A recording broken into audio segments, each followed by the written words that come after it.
We are going to have to care about each other to a bigger degree than we are now. My husband isn't breathing. I can't. How old is he?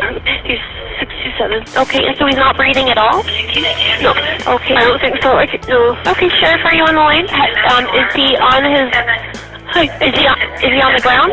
Yes. Okay. Is there any vomit in his mouth? I'm sorry? Is there any vomit in his mouth? No. Okay. I did live the American dream. I am a complete recipient of that great gift. What I need you to do is I need you to kneel next to his chest, okay? You don't have to do his chest. I have someone with me, and I can't reach you. Okay, can I talk to them, please?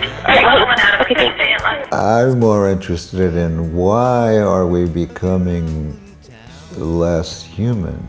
You know, why are we not maybe just as nice as we used to be? Or why is humanity, human is leaving humanity? I'm sorry. Let's move over here. Alright, I got it. So I'm kneeled next to his chest. Okay, I need you to place one hand on the bone in the center of his chest, just right between his nipples, okay? Okay, one hand in the bone. Technology is not going to stop. The floodgates have broke open with that, and that's good and that's bad. What the challenge is going to be for humans is to keep up with that technology and maintain their humanity, maintain. You feel like we're becoming less human? A little. I think we're getting a little distant from each other. Does that make you sad? Yeah. Can I talk to the person that's doing the CPR so I can just give them the directions directly? Yeah. Okay. Here, they need to talk to you.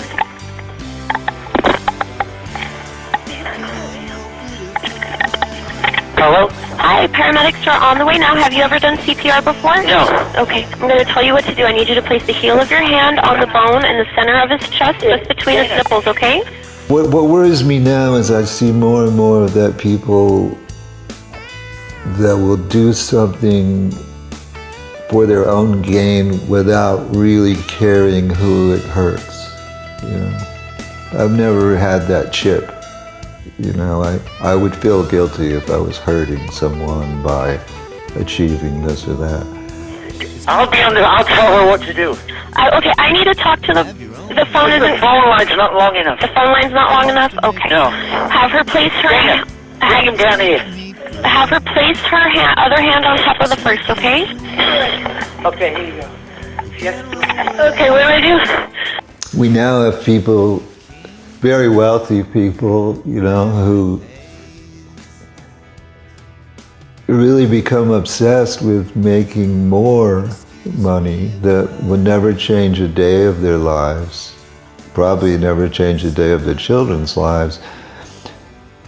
This fascinates me, that you see people that really can't get enough of that. And if they do get enough of the money thing, then they're bored with that and they want power. Okay, place the other hand on top of the first. Okay, place one heel of your hand on the bone in the center of his chest. Place the other hand on top of the first. I'm locked up right here. So on my chest. Okay, got it. Okay, keeping your arms stiff and straight. When they care less and less about whether they're going to hurt people, when they care less and less about bringing in a giant store that's going to wipe out every family business for miles, and they justify it to themselves. How? I don't understand that. Rapidly compress his chest hard and fast, at least 2 inches. Breathing. Actually, he's breathing, but go ahead. Oh, he is breathing? Yeah. Okay, if he's breathing, then we don't want to do chest compressions because that'll probably hurt him really bad, okay? The money that comes with the success and all is great, and that's probably all that you think it is, but it's less than you think it is too. It's not going to work out your life for you, and it's not going to, the cliches usually have some basic truth to them, but I'm not knocking that. Of course, I'm very grateful, very blessed, and never take it for granted. But that isn't if that were what was driving me, you know, I would have stopped.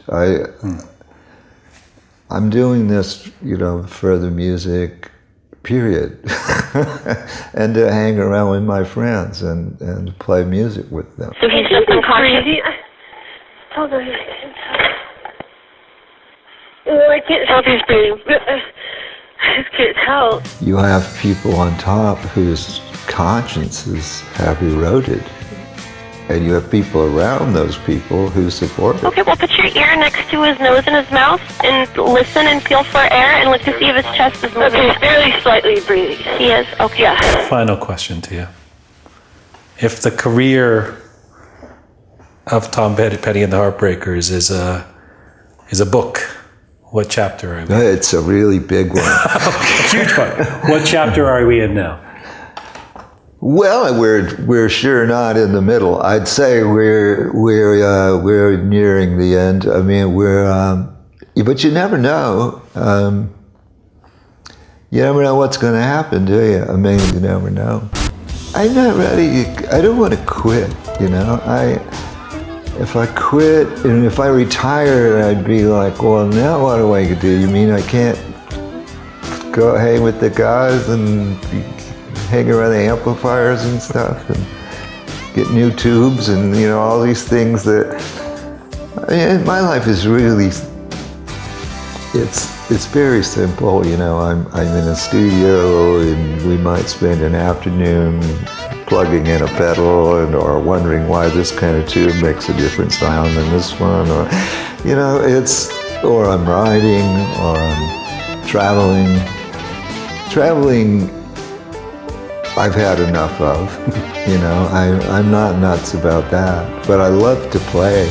I love it when we all walk out and start to play. So I'm not ready to say that it's time to close the book. And I'm just grateful that I can still make a reasonable showing. You know, I can still make a reasonable showing, and I'm just lucky to be here. Glad to be here. Yeah. Has he been sick with anything recently? No. Okay. Is he still Bronchitis, yes. Okay. Is he taking like really slow breaths or? Slow breath, I can tell. Yeah. Okay. What I need you to do is just lay him so he's on his left side, okay? Okay, his left is this way. Okay. Alright. I got it. Okay.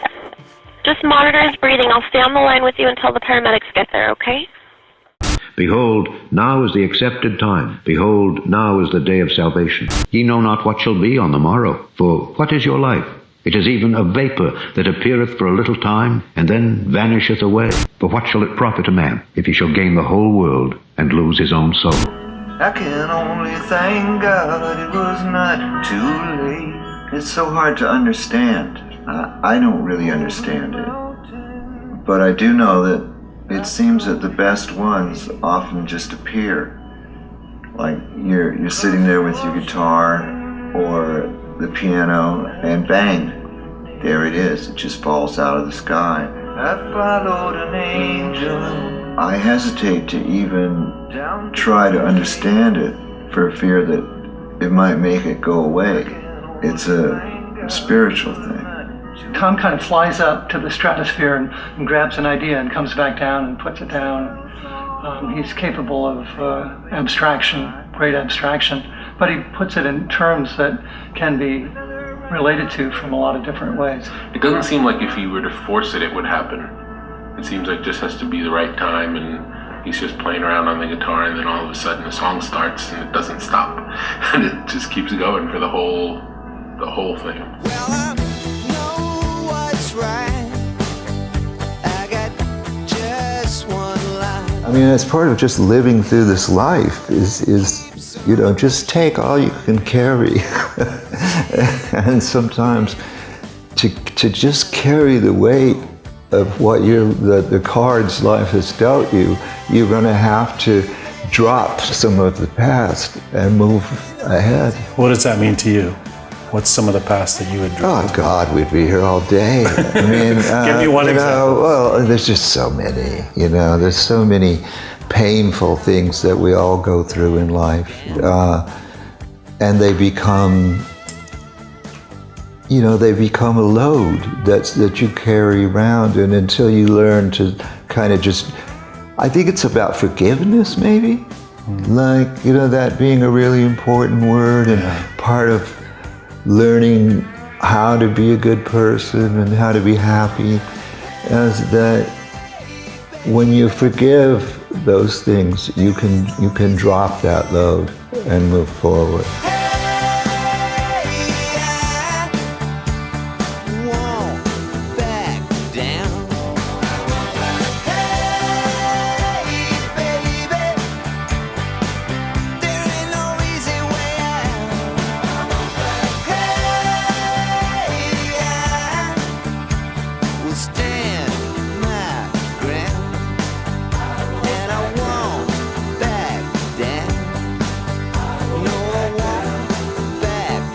There is a way which seemeth right unto a man, but the end thereof are the ways of death.